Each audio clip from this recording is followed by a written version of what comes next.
आज का ये एपिसोड शुरू करने से पहले एक छोटी सी बात। क्या आप भी अपना पॉडकास्ट बनाने की सोच रहे हैं? तो एंकर ट्राई कीजिए। ये पॉडकास्ट बनाने का सबसे आसान तरीका है। नंबर 1, ये फ्री है।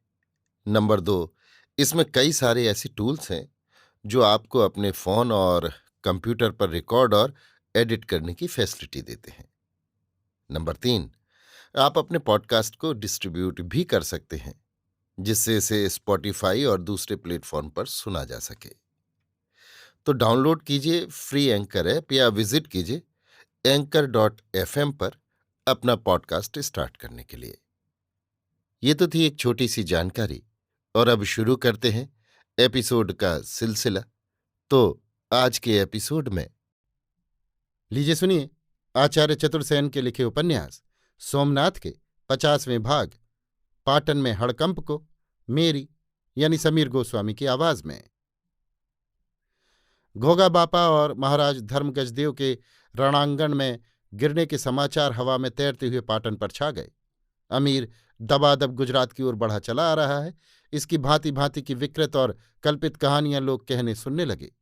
कोई कहता है उसके साथ दैत्यों की सेना है, कोई कहता है उसके पास उड़ने वाली साढ़नियां हैं, कोई कहता वो मरकर भी जी उठता है, उसका सिर कटकर फिर जुड़ जाता है।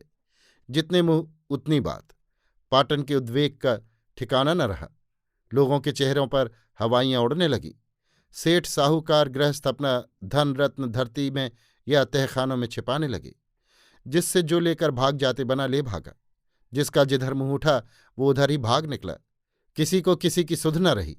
अमीर के चमत्कारों और अत्याचारों के अतिरंजित किस्से अनेक रूप धारण करके लोगों में आतंक उत्पन्न करने लगे। पाटन में भगदड़ मच गई।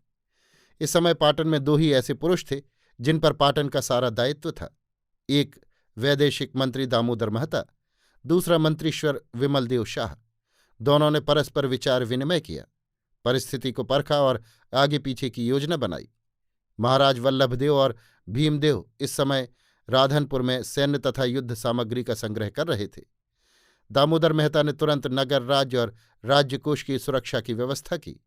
नगर की भगदड़ रोक दी और ढिंढोरा फिराकर नगर निवासियों को राज्य व्यवस्था के अनुसार काम करने का आदेश दिया गया। कन्नौज, उज्जैनी, श्रीमाल और भूगकच्छ के ब्राह्मण परिवारों को तथा राजकोष राजपरिवार एवं उच्च वर्गीय परिवारों को खंभात और भरूच भेज दिया गया। अवांछनीय जनों को दूर देशांतर में रवाना कर दिया। गांव देहात के लोगों को सुरक्षित स्थानों में स्थानांतरित कर दिया। राह घाट, पुलों और जलाशयों पर पहरे बिठा दिए गए। खंभात की खाड़ी में समुचित जहाज़ों को सब साधनों से संपन्न करके तैयार रखा गया। पाटन और आसपास के नगर ग्रामों की सारी खाद्य सामग्री पर राज्य ने अधिकार कर उसे तथा धन से भरे छकड़ों को महाराज वल्लभदेव के पास राधनपुर भेज दिया गया। अब रह गए गुजरात के प्रतापी महाराज अधिराज, पाटन नगर और पाटन के राजमंदिर और देवालय। इनके संबंध में देर तक दोनों चतुर राजनीति विशारदों ने विचार विनिमय कर अपनी गुप्त योजनाएं बनाईं। विमलदेव शाह ने महाराज को स्थानांतरित करने का बीड़ा अपने हाथ में ले लिया और दामोदर मेहता ने नगर की रक्षा का। दोनों राजपुरुष अपनी अपनी योजना को सफल करने में जुट गए। अभी आप सुन रहे थे आचार्य चतुर्सेन शास्त्री के लिखे उपन्यास सोमनाथ के 50वें भाग पाटन में हड़कंप को मेरी यानी समीर गोस्वामी की आवाज में।